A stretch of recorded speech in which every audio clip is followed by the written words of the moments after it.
Human rights are held by all persons equally, universally and forever. Human rights are the basic standards without which people cannot live in dignity. These rights are inalienable. This means you cannot lose these rights, just as you cannot cease to be a human. I read this passage when I was introduced to the organization, The World as It Could Be. This passage is on their website. I was introduced to The World as It Could Be and its founder Sandy Sohcot by Sebastian Chang. I met Ellen last year during a digital storytelling workshop and reconnected with her this summer. When I went to the website of The World as It Could Be, I did much more than read Sandy's bio and the About section for her organization. I learned about the Universal Declaration of Human Rights, a document at the heart of Sandy and Ellen's work at The World as It Could Be. As I learned more about Sandy and Ellen's work, it didn't take long for me to hear it as a way of improving the communication skills of environmental professionals working through communities. Many conversations later, I'm thrilled today to introduce you to Sandy Sohcot and Sebastian Chang of The World as It Could Be Human Rights Education Program. Welcome to Talaterra, a podcast about freelance educators working in natural resource fields and environmental education. Who are these educators? What do they do? Join me, and let's find out together. This is your host, Tanya Marion.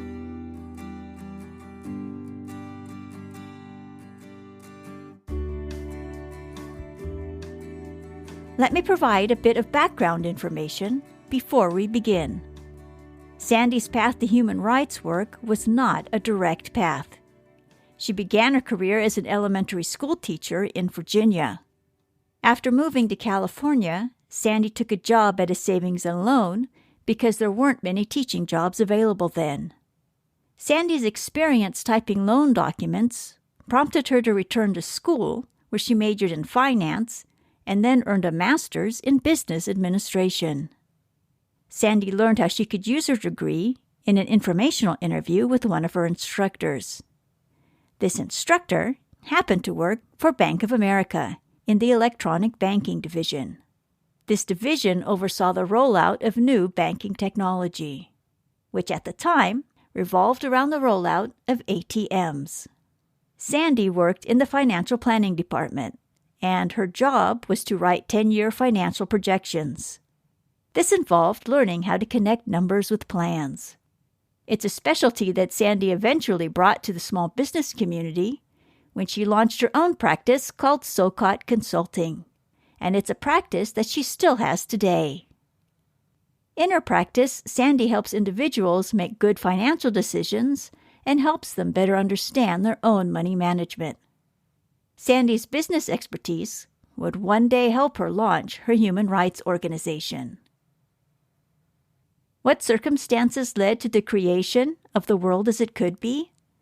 How do Sandy and Ellen introduce people to the Universal Declaration of Human Rights? How have they strengthened the relationship between community members and law enforcement?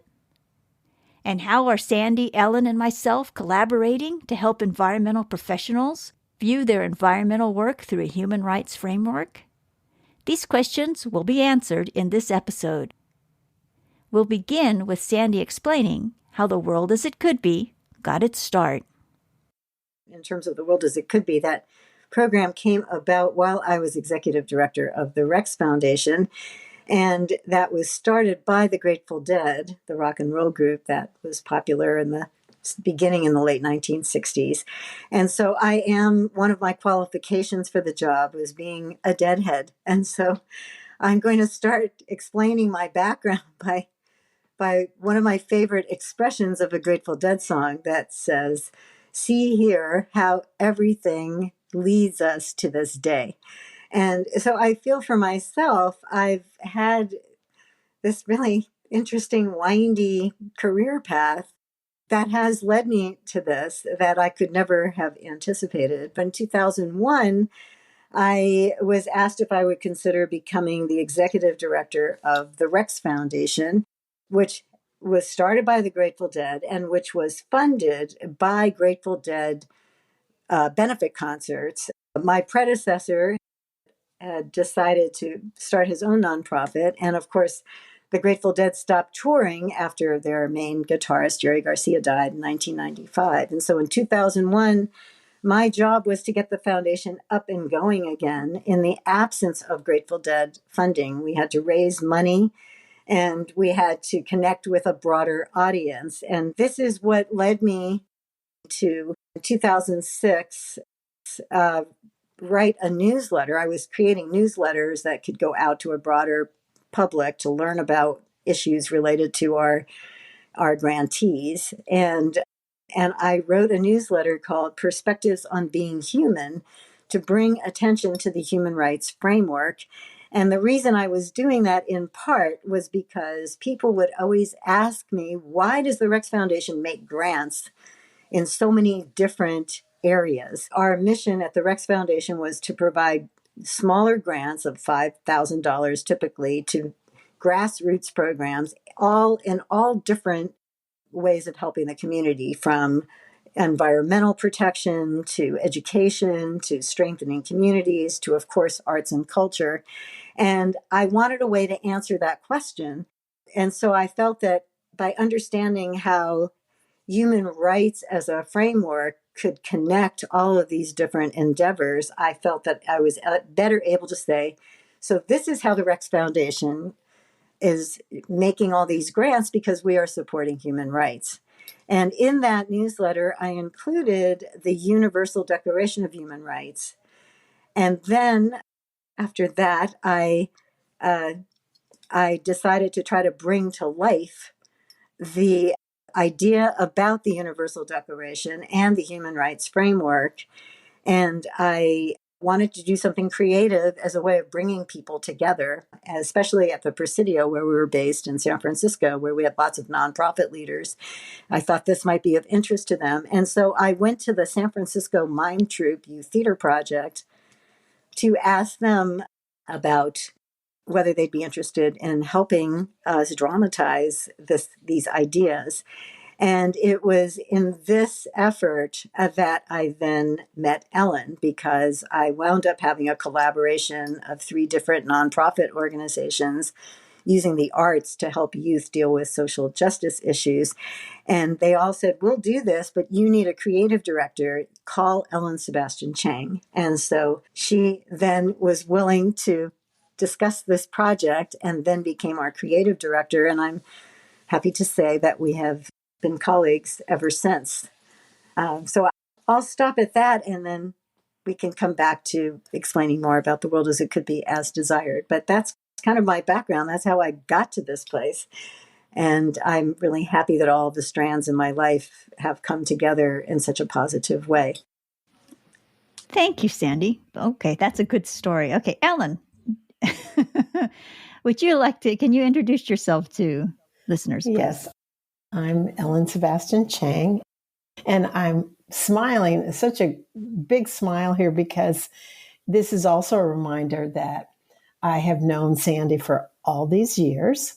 I did not know that Sandy worked at Bank of America and had such an interesting relationship in a department with newfangled technology called ATMs. So again, it's also a reminder that it takes a lifetime to get to know another lifetime.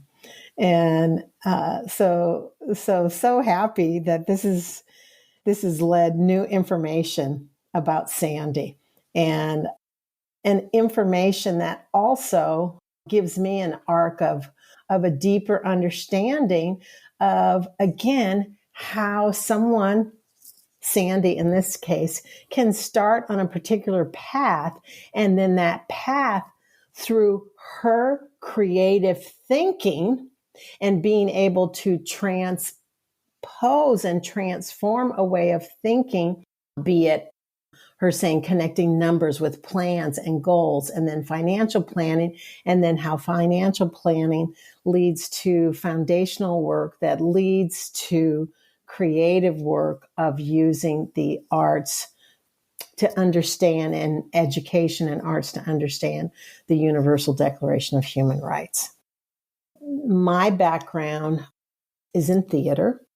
I started college to become a lighting designer because I was a complete cinephile as a teenager and as a child, not cinema, but television, and fascinated by shows like Twilight Zone and The Outer Limits and the lighting. And so, I was drawn to theater in regard to lighting, and through lighting design and the struggles as a young 19-year-old Black woman whose dream was to be a lighting designer and to constantly be knocking my head against they call it a glass ceiling, but to me, sometimes it just felt like a brick wall of, sadly, I am not demonizing white men in general, but most of the people who were questioning me were white men. Are you sure you want to be a light designer? Are you sure this,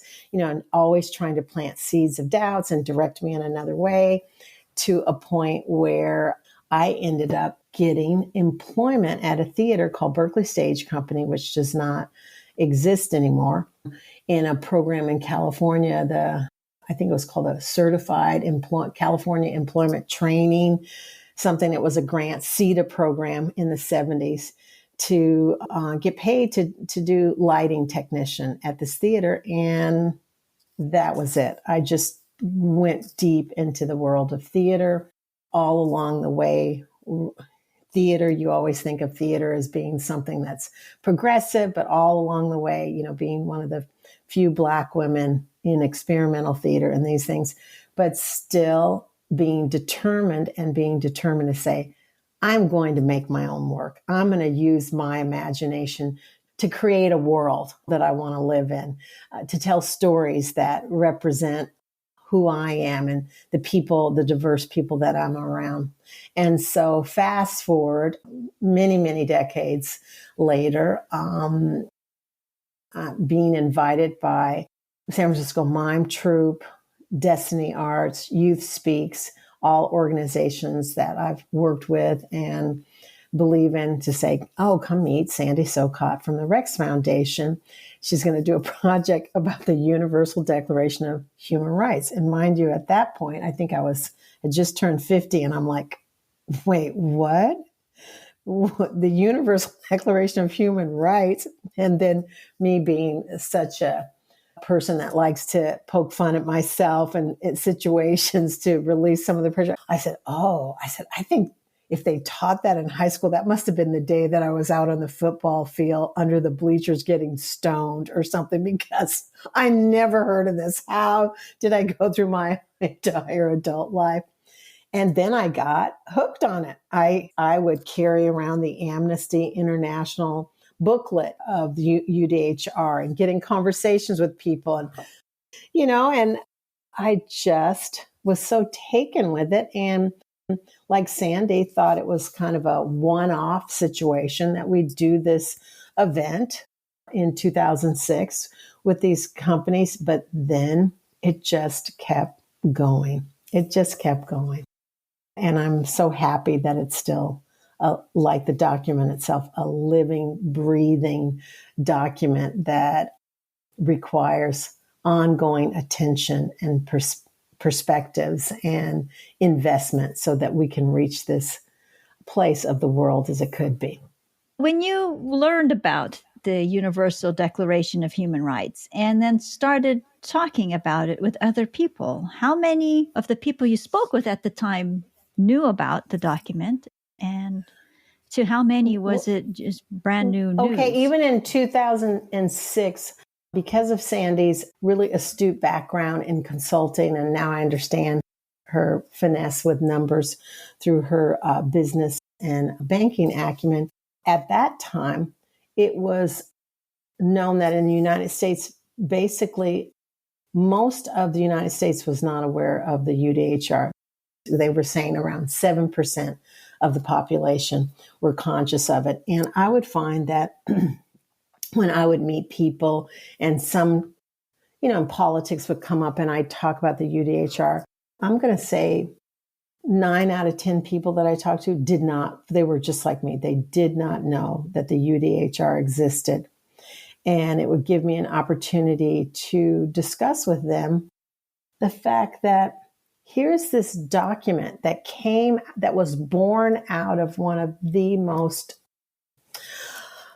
treacherous and harmful times in global political history. We're coming, the Depression, racism, apartheid, World War II, the genocide of homosexuals, Jews, on and on and on, gypsies, and that the United Nations would come together also during this time to say, we cannot let the globe continue on in this kind of a framework, and would spend several years crafting this document. Women were involved with it. A lot of the women from South America and India were very essential to crafting the rights around marriage and children and Social Security. And so it became this kind of moment where I just said, oh, in fact, every human being on every continent of the globe shares the same perspective on what we need to be a full human being.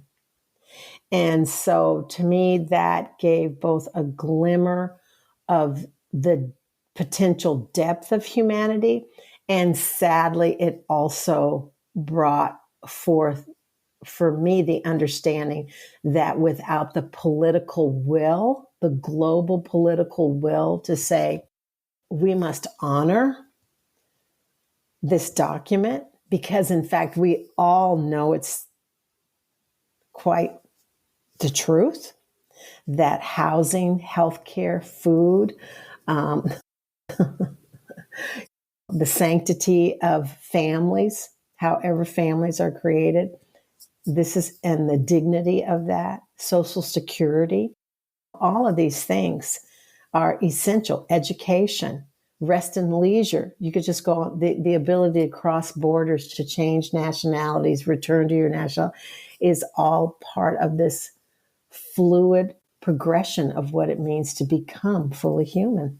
And so I just could not stop thinking about the potential of humanity, that in fact, it made me realize, actually, we do know what the right thing to do is. We actually do know. Every culture feels it and can do it. And why can't we do it? Why can't we do it? So, how do you visualize the Declaration of Human Rights in theater? How do you make that visible and the messages visible? Oh, that's really beautiful. In terms of using the arts, especially theater, I always approach things from the what if, or what is it really?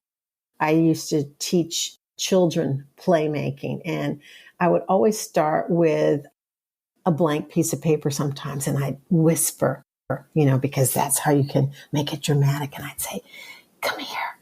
And I'd say, do you want to know how God feels? Okay, what a thing to say, right? Whether you believe in God or not. Do you want to know how God feels? Or how God felt at the beginning?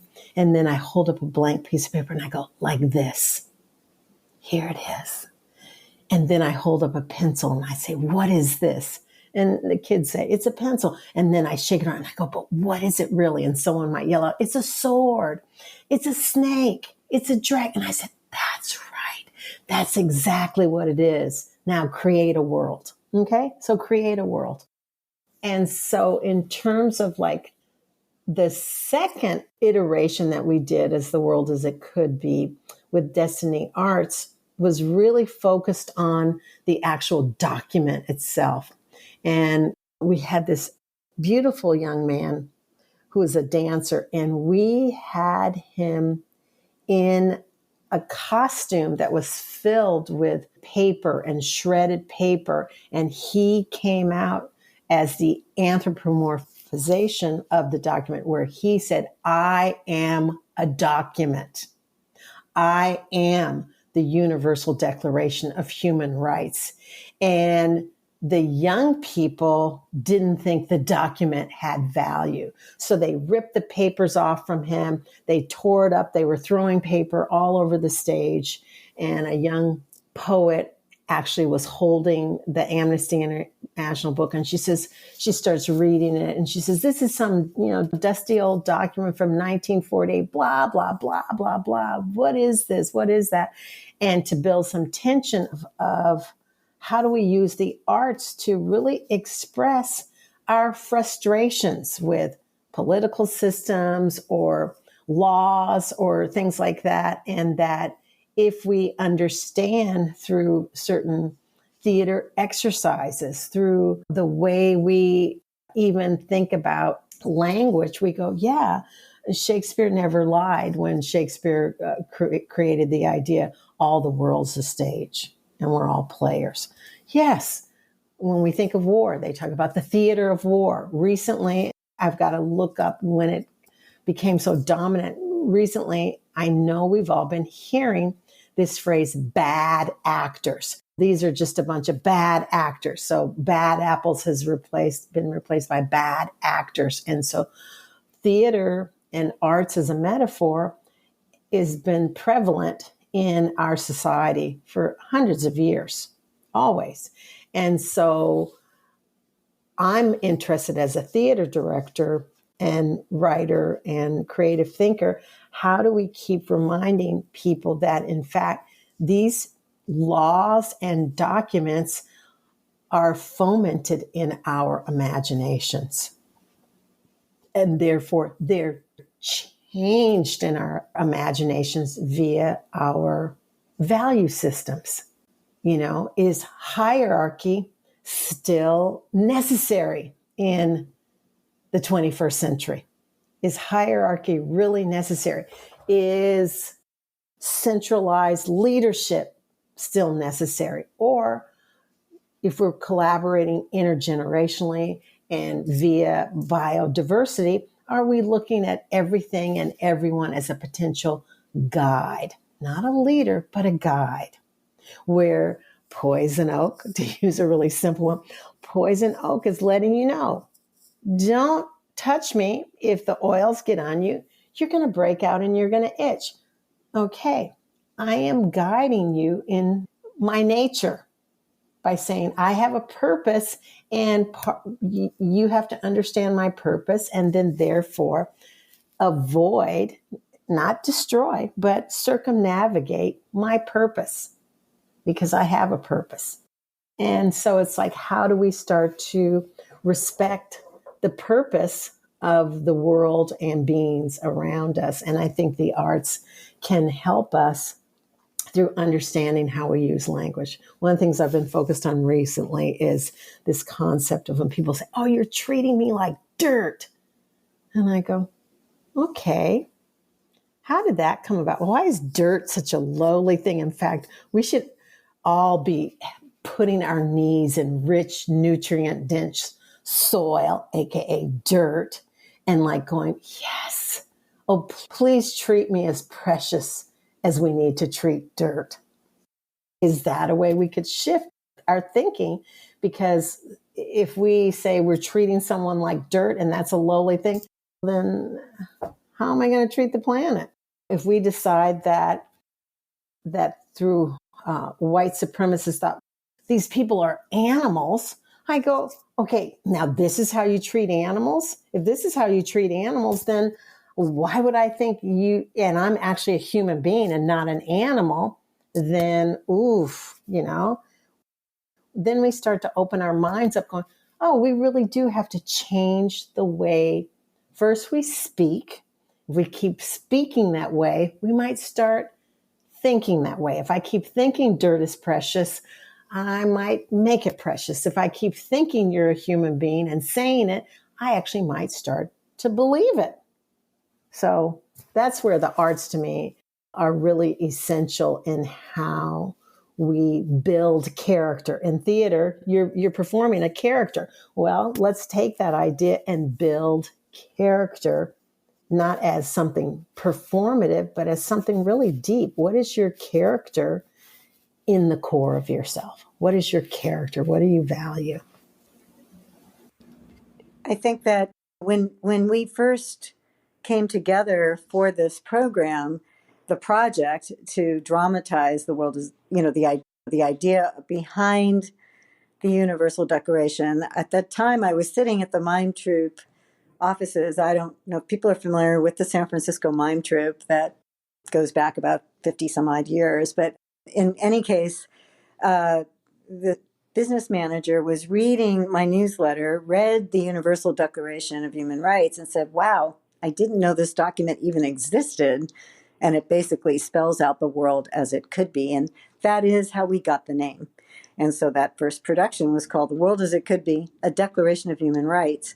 And I was not anticipating doing anything further than having this production put on first at the Presidio, then at Balboa High School, where we were having it recorded. And I was planning to turn over the recording to another gentleman working on a new draft of the Declaration that he hoped to have and had curriculum in schools. And I was going to give him the DVD of our production, and that was it. But what happened was seeing the remarkable reaction of both students and adults to learning about not only the Declaration, but the performance of the students. And at Balboa High School, we had 1,200 students fill an auditorium and were totally engaged in watching their peers. And then seeing how the students involved in the production really gained this just great adherence to the ideas behind the UDHR.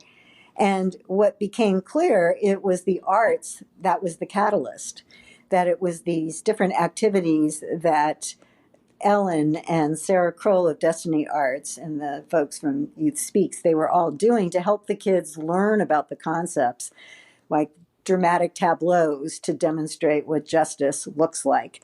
All of these activities were helping the youth embody ideas that if they just read the document or had to do some type of essay, they would never have gotten what was going on.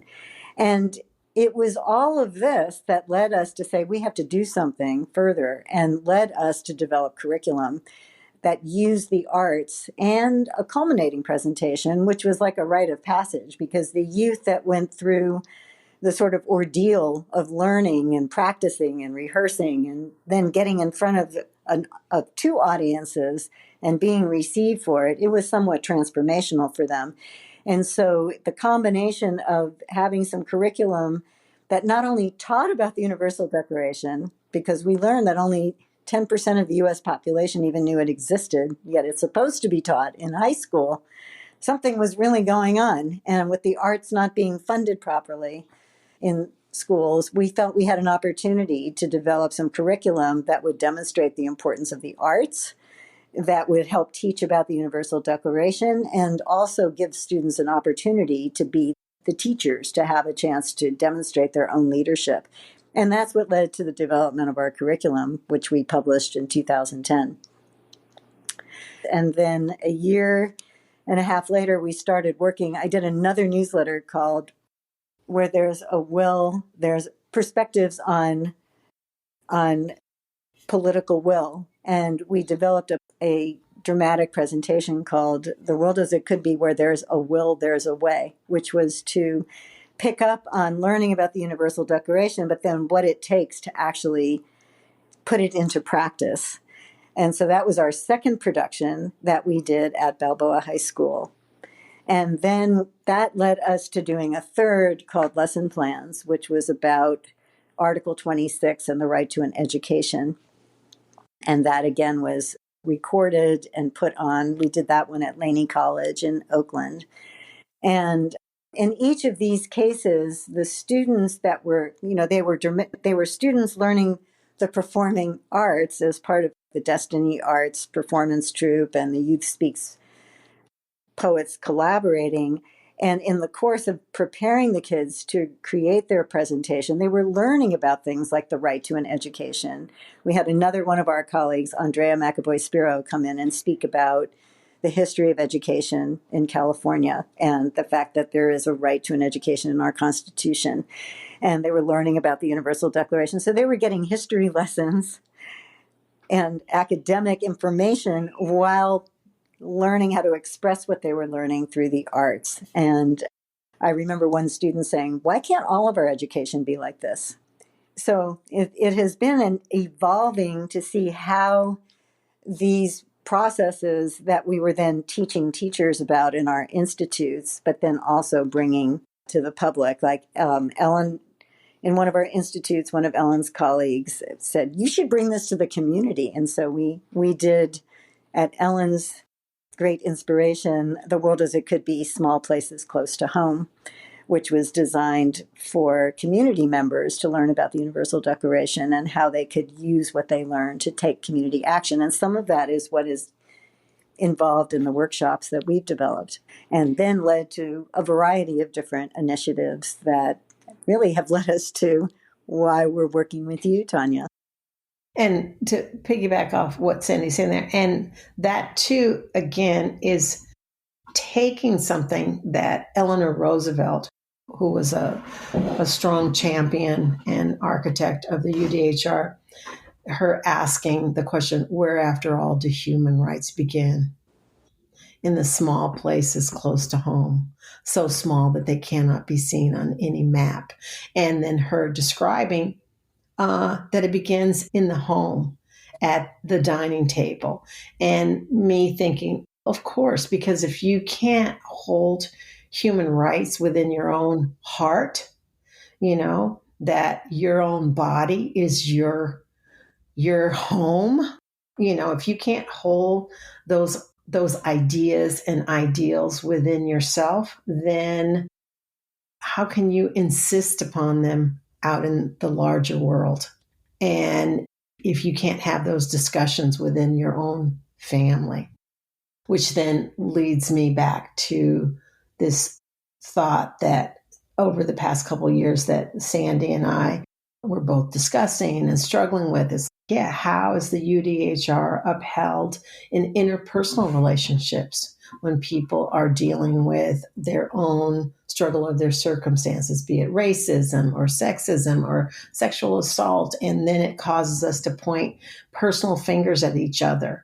And that's where I'm also very proud, and I have to say it, very proud of my not only a professional relationship with Sandy, but without getting personal, but it is personal, my personal friendship with her, that people can disagree and struggle and have misunderstandings, but keep coming back to these principles, which is what is the most important thing here? And I think the most important thing is human dignity and respect. And not that I'm right, but I'm trying to understand.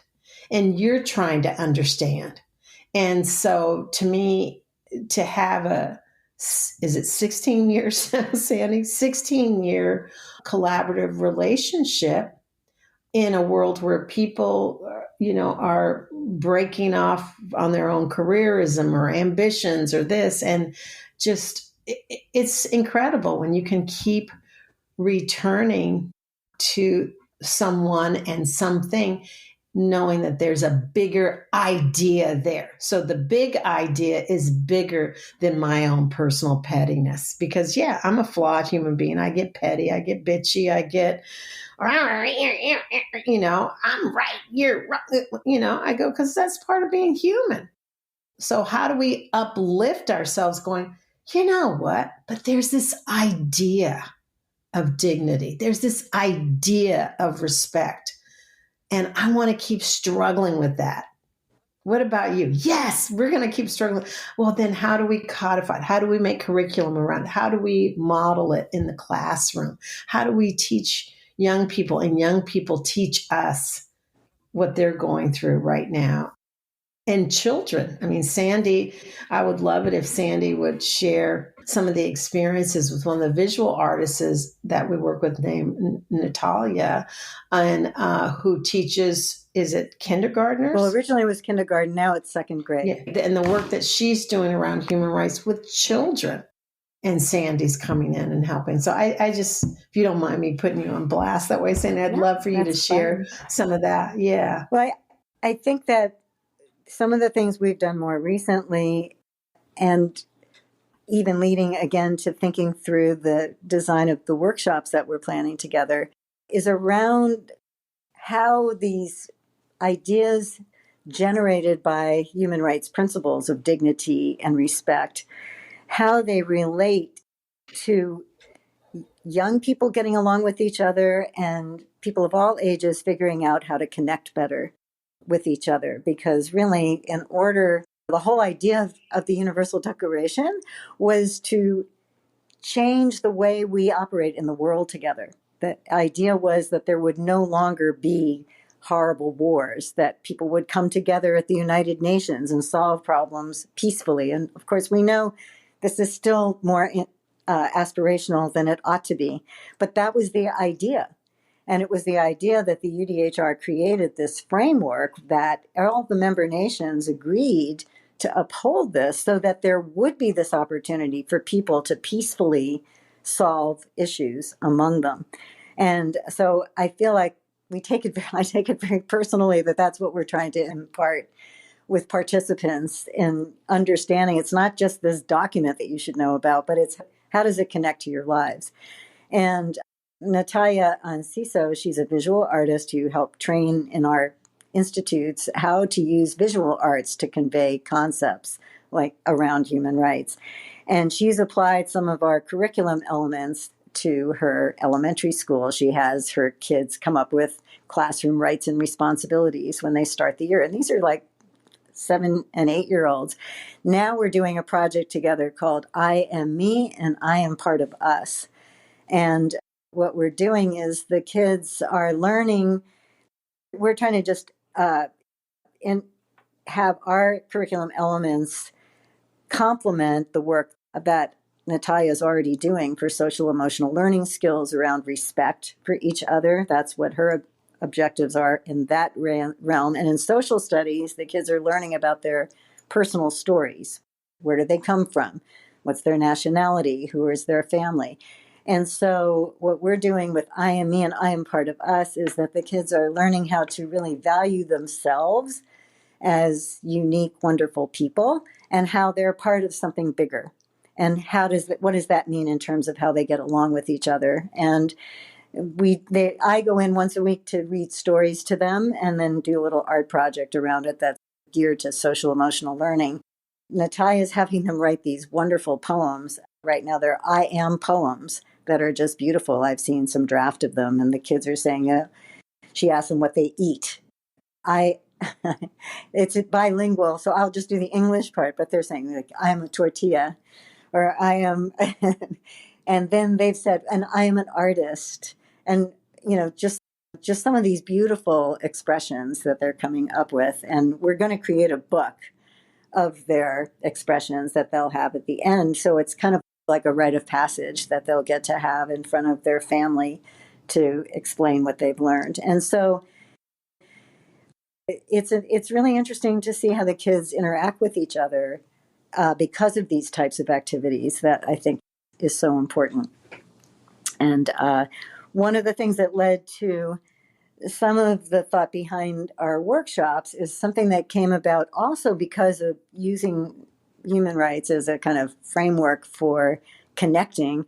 Last year, before Thanksgiving, we sent out a newsletter and we suggested that people sit around the table and we offered them 4 questions that they could ask each other. And those 4 questions actually came out of a Passover Seder that I've been doing with friends since 1974. That is multi-denominational. And we developed what we called 4 other questions rather than the 4 traditional questions asked at a Passover Seder. And they're questions like, why is it important to share? Why is it important to have rituals like this? And why is it important to share these rituals with friends? So we put those 4 questions in as suggested ideas for how to converse with each other, even across possibly political divide at a Thanksgiving table. And that has actually led to this idea of the world as it could be 4 questions at a time, where we can use questions to connect with allies of organizations that are doing great work, to showcase them with questions that help them explain what their work is about and how it connects with human rights principles, as a way to connect with each other and have people see how not only the importance of this work being done. We've just done one with a great organization called Voice of Witness.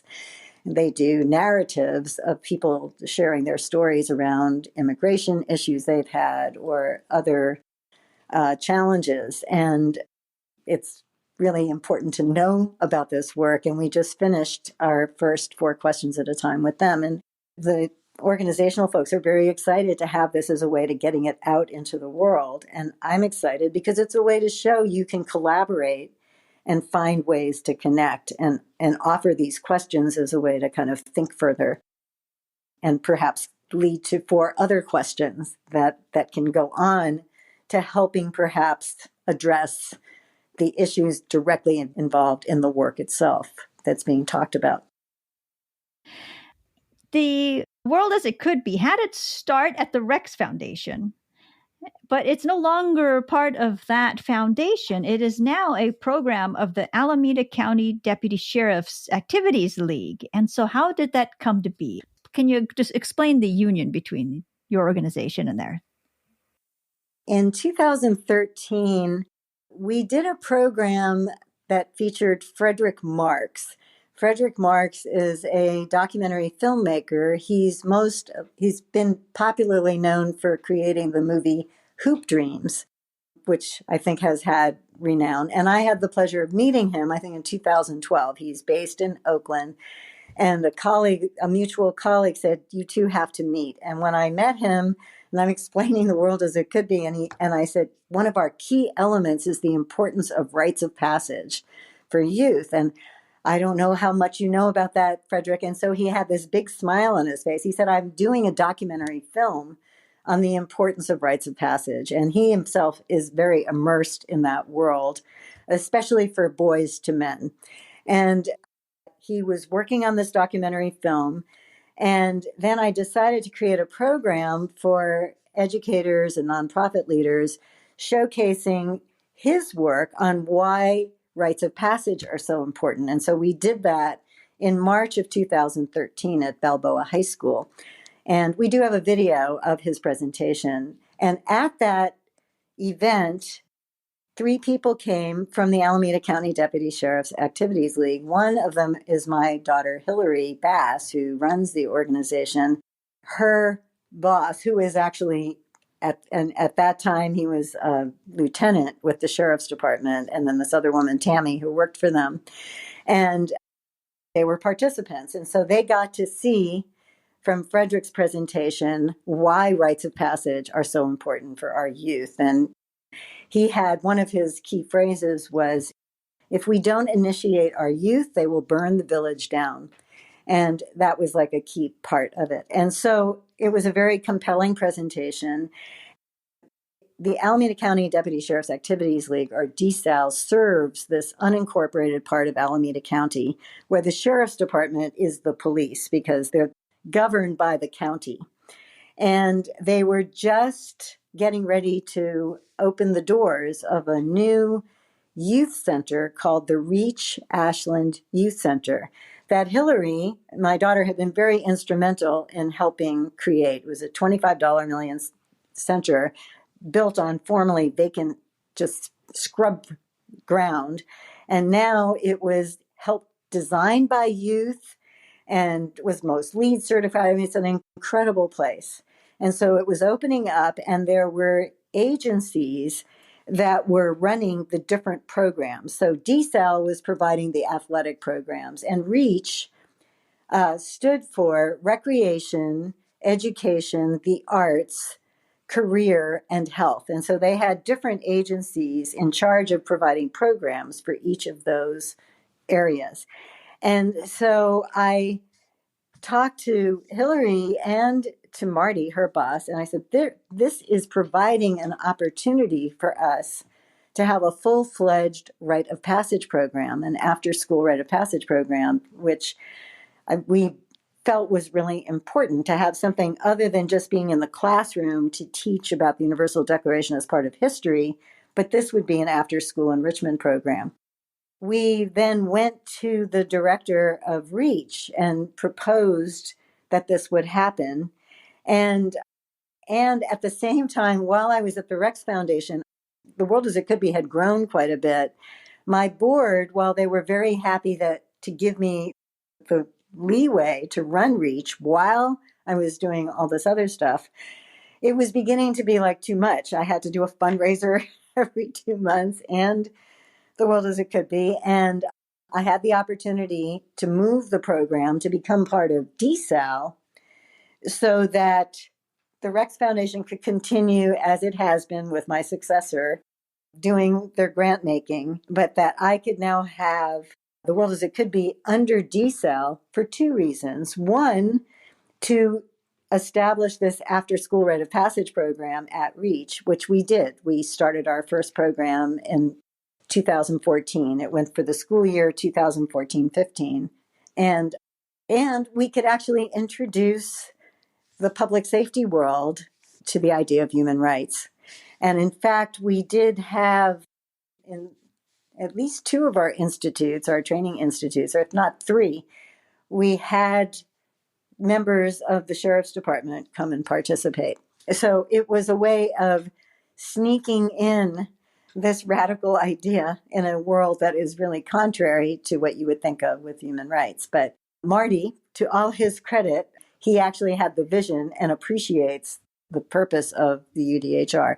And so that is why we made the move. And we were able to keep doing everything we were doing, but now have this rite of passage program, which has been going since 2014. It was taken over. We did it for 3 years at REACH, and then a teacher at Arroyo High School, which is in the same unincorporated area, agreed to take it on at Arroyo High School and has been, the pandemic put a dent in this, but it is hopefully going to be reinstated there, if not this year, by next year. But we've been doing it each year there as well. And it's a very powerful program because we call it The World as It Could Be is Within Reach. We don't capitalize REACH anymore. But the idea is that it runs across a 9-month school year.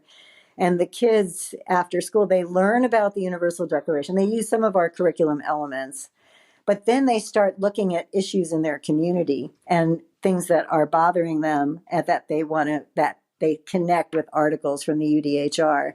And when they've identified what their key issue is in the community, they develop a community action project to address it. And we've done some phenomenal community action projects in the course of this. In the early years back at REACH, we had one student who conducted surveys in her school to bring better relationships between the students and the teachers and the school security officers who came from the Sheriff's Department.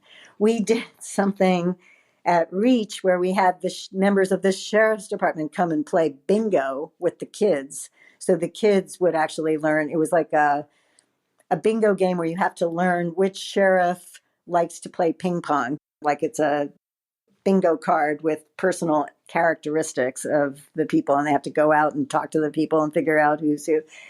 Very successful engagement.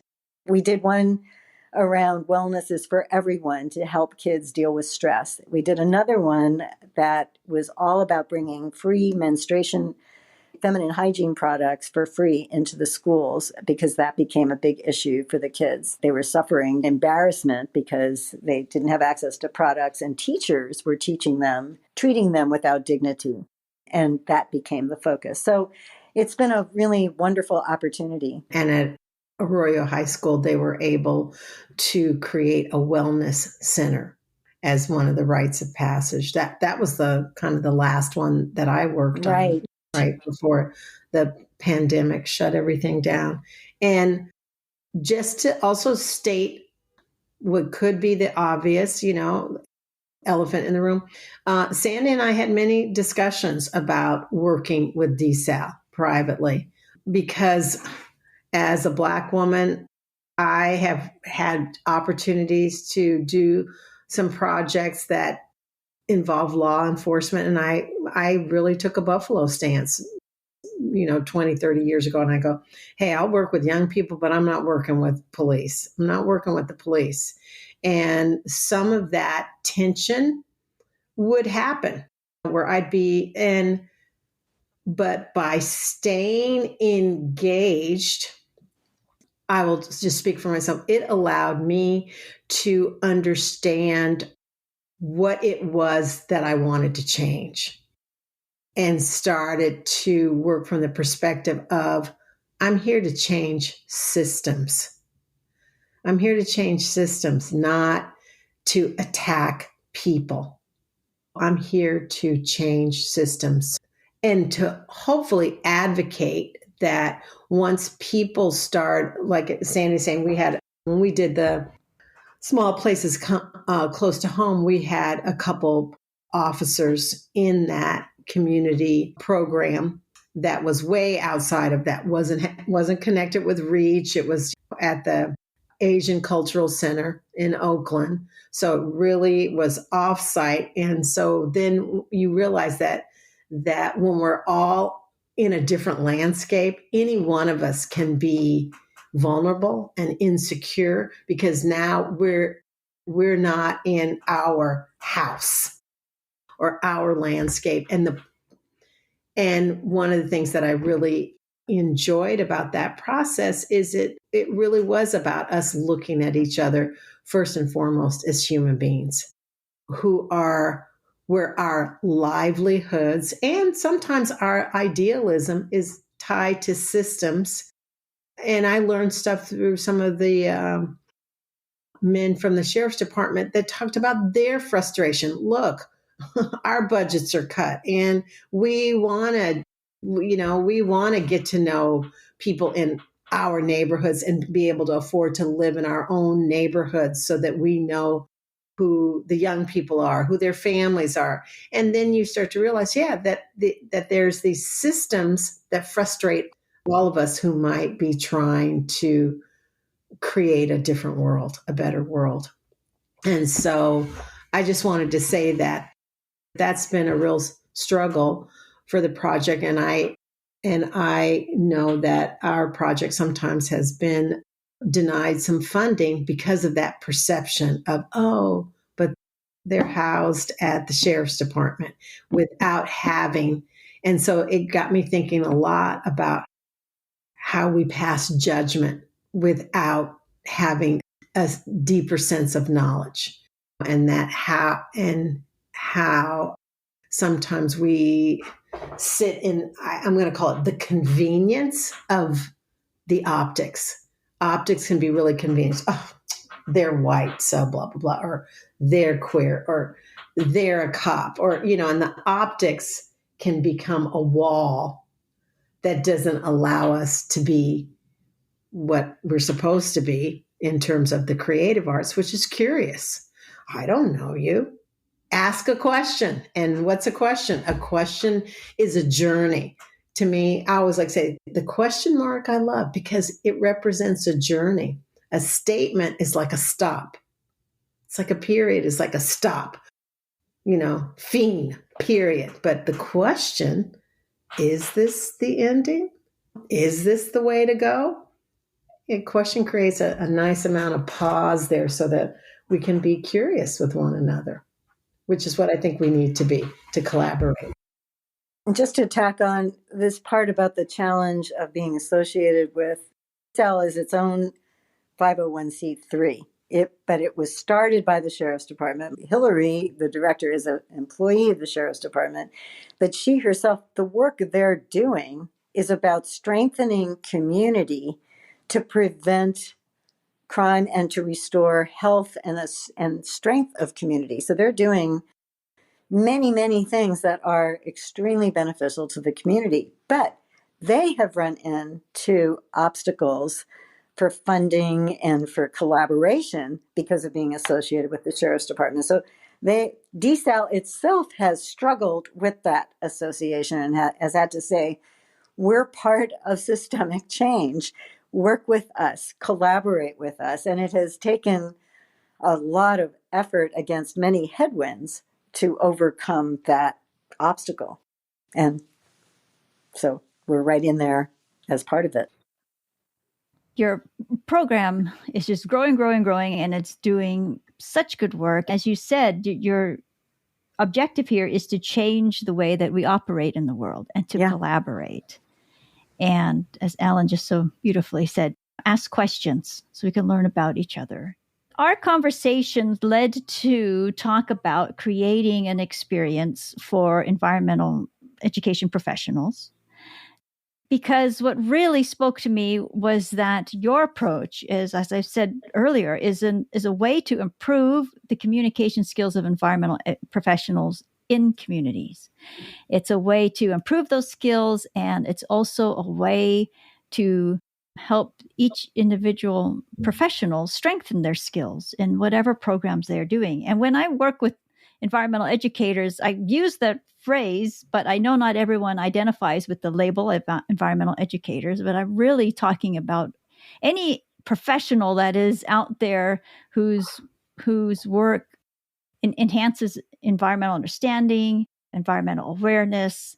And so it's not just environmental education in the traditional sense, how you might think of it in that first moment.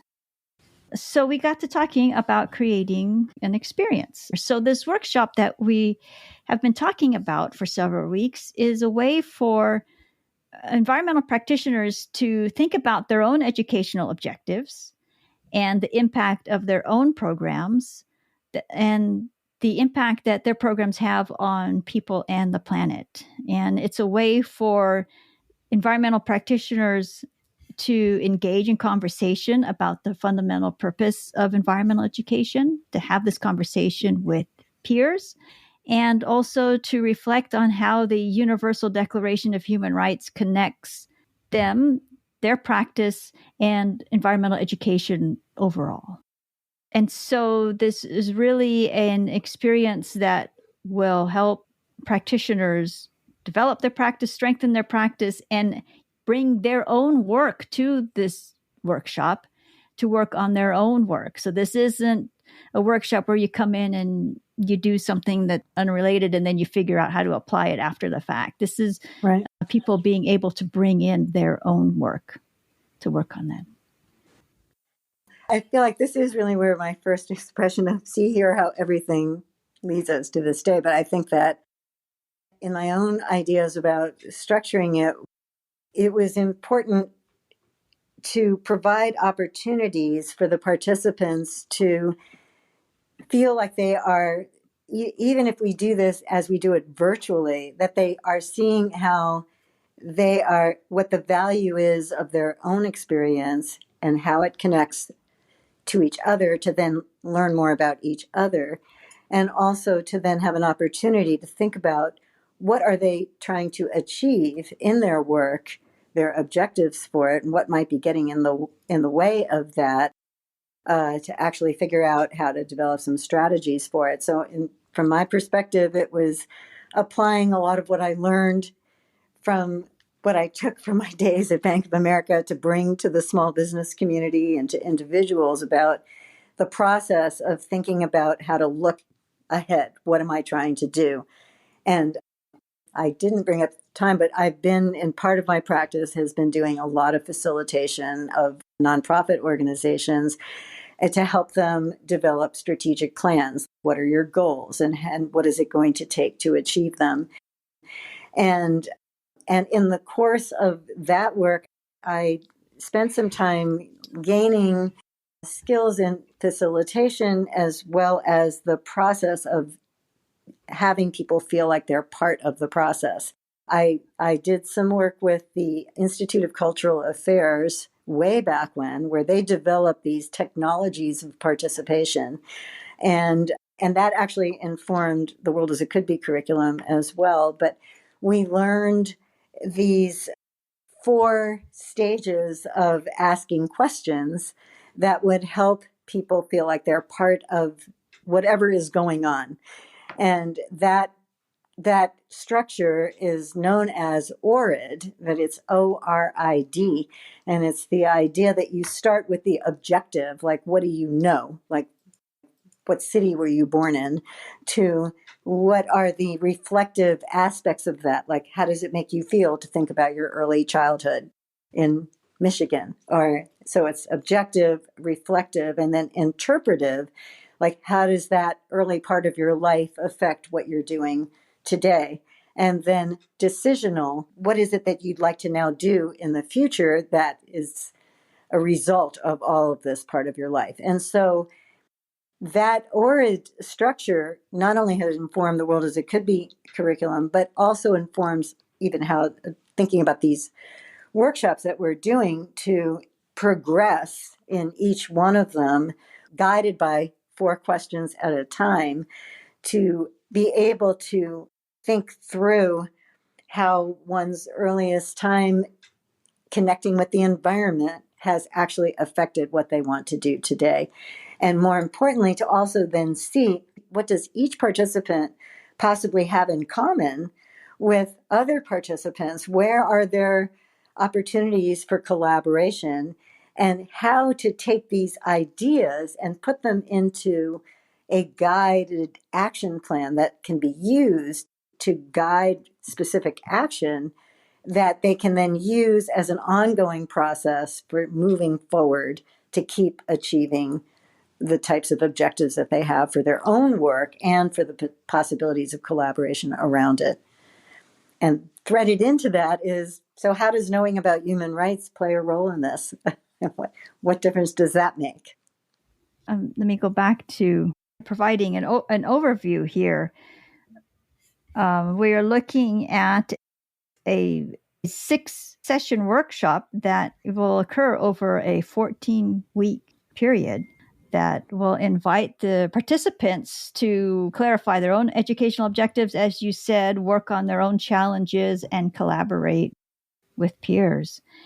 And there'll be conversation about environmental education and the Universal Declaration of Human Rights. There'll be conversation about each individual's practice and the UDHR. There'll be conversation about educational objectives and the constituents who each practitioner works with. There'll be conversation about objectives and strengths and challenges that each person may have. There'll be conversation about strategies and actions and collaboration. There'll be a 2-month period where people can work on their own projects in a safe and supportive environment with continuous conversation that will be arranged. And then also a sharing of their project at the end to show how it's changed, how it's grown, what it's doing now. Yeah, and it's all very exciting, very exciting. And I was going to say, I think the idea was that coming out of the 5th workshop, all the participants would have basically their own plan of action, including how they might be collaborating with others that they've now either met or found further common ground with, that then coming back after 2 months of their own follow-up to be able to note the progress they've made, as well as how they want to keep refining and updating and having this process that they've been going through become a living part of their efforts, so that it's not just this thing that gets put away in the bookshelf and collects dust, but that it's actually a living way to carry out their own work as well as to connect with others in a positive way. And where the arts plays a role in that is that I think that sometimes we forget that certain cultures started off as hunter-gatherers, and then there became agriculture, and all of those things are inventions of the imagination.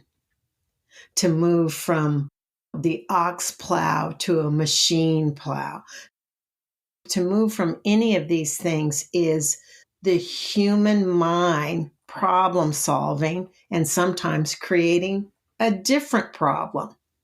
And then how do we use the arts, again, as I was speaking to you earlier, Tanya, to reframe language so that, and the idea that I use, Sandy, is how we say, oh, you're treating me like dirt as a negative thing. Maybe this is the kind of workshop where we all go through and go, no, dirt, soil is something precious. Let's start treating the dirt as something essential and precious so that no one being treated like dirt is seen as something dirty and a put down. It's a reverence. Oh, I value you in the way that I value soil. To say, I love you as deeply as the clean air that I breathe. So that, and this is what poetry is founded in. This is what paintings and music and the arts are founded in, is I hope this way that our imaginations actually are a playful call to action, and that we all begin on the ground as human beings, crawling, putting the world in our mouths, with our mothers chasing, going, oh, don't put that in your mouth, because we forget that inside our mouth is where we discover so much sensory understanding of the world. And so how do we not only say the world as it could be, but how do we love the world as an act of reciprocity, as an act of rejuvenation, and as an act that we are dependent on this world.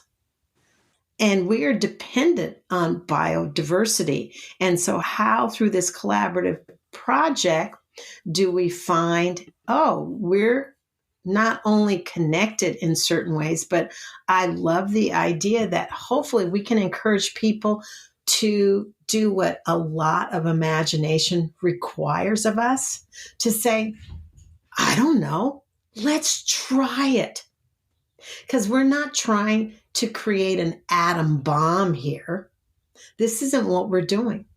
There's certain things, I'm at a stage in life where I go, yeah, you can make that kind of a weapon, but should you? So we're saying, yeah, you can love that way. And yeah, let's try it. Let's work from a different perspective. And how does play encourage that?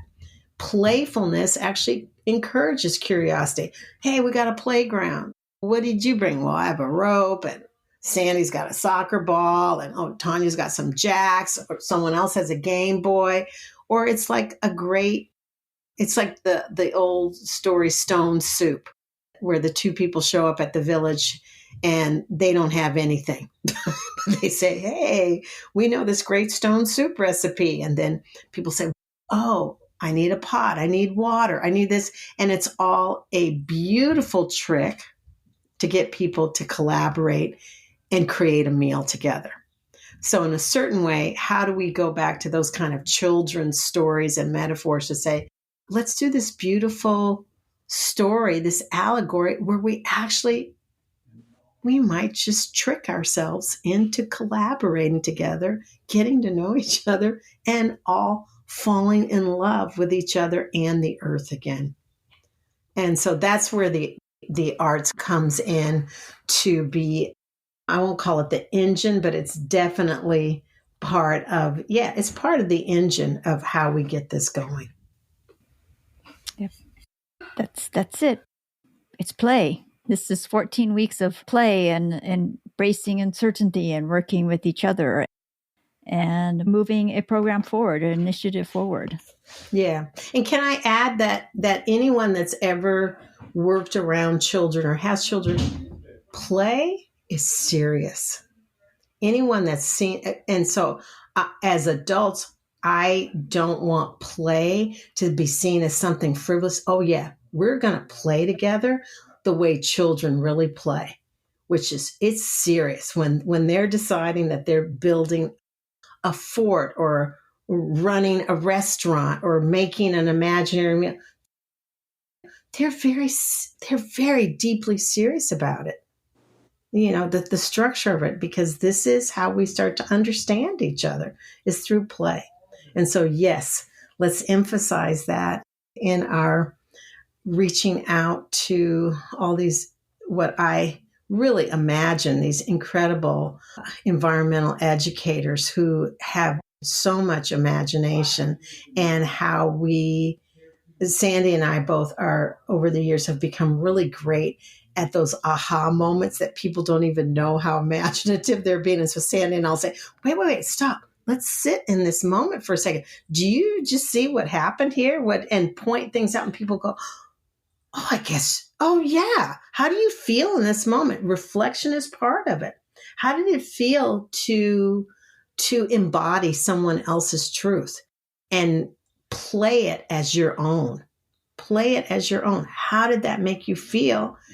Because that is also what we're doing, is we're changing people's feelings, and we're also changing our own feelings in a holistic way. So I may have to note another one of my favorite Grateful Dead lyrics is, once in a while, you can get shown the light in the strangest of places if you look at it right. And I've always loved that, because I feel like I'm hoping that's what these workshops might offer. It's like a different light on very familiar territory, but in a way that may not have been seen quite that way before, but opens it to some new thinking and excitement about what else can be done to further all the great efforts already underway, but in a way that might be far different than what would have been anticipated. Yes, and then I would like to add one of my musical influences, Tupac Shakur, that Tupac said, I'm not saying I'm the one that's going to change the world, but I just might spark the one that does. And so, in combination with what Sandy's saying, so that's what we hope that the environmental educators will come, is that the sense, I'm here to be sparked. I'm here to carry out what new, fresh perspective of light that I've gleaned from this. And I might not be the one that changes it, but if I could just show the light in a certain way, who knows? Who knows where it comes from and how it comes? And that, to me, is, after a few years of sometimes feeling hopeless, I've come to understand that, hope is being open to surprise. And that's what I've come to understand, hope inside myself. Why I can continue to be hopeful is because I go, I don't know, but I'm here to be surprised. I can't give up, because I just might get surprised in a joyful way with confetti and balloons and some great music and a kazoo, and just like go, wow, I wasn't expecting all that goodness. And so that's what we're also hoping will spark people to want to commit some time to, I'll just be loosey-goosey about it, hang out with us. Come hang out with Sandy and I and Tanya. Come hang out with the three of us. We're actually really smart, but we're also really fun people who like to work hard, play hard, and have some good laughs at the end of the time, and just say, wow, we all put in our best effort and our best hearts into this, and look what came out. I mean, Tanya, just to go back, I didn't know when I got invited to Earth Stories. How would I know I'm going to be over a year later sitting in this podcast with you? If someone had said that, I'd go, oh no, I've barely even talked to her in the Earth Story. So I don't know what she thinks. I barely know her. But here we are, embarking on a journey together. Here we are. And it's fantastic. That's what hope is. Just saying, I don't know, but let's try.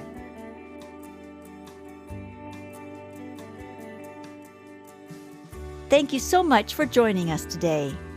Sandy, Allen, and I appreciate you listening to this episode. The workshop experience we spoke about will begin on January 19 and wrap up the week of April 21st.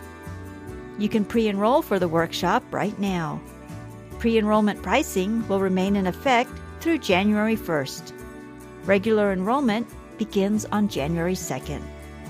To learn more about the workshop and to view the agenda, see the link in the show notes or go to Talaterra.com. This workshop is an initiative of EE Forward. Thank you again for your time and attention. See you next time.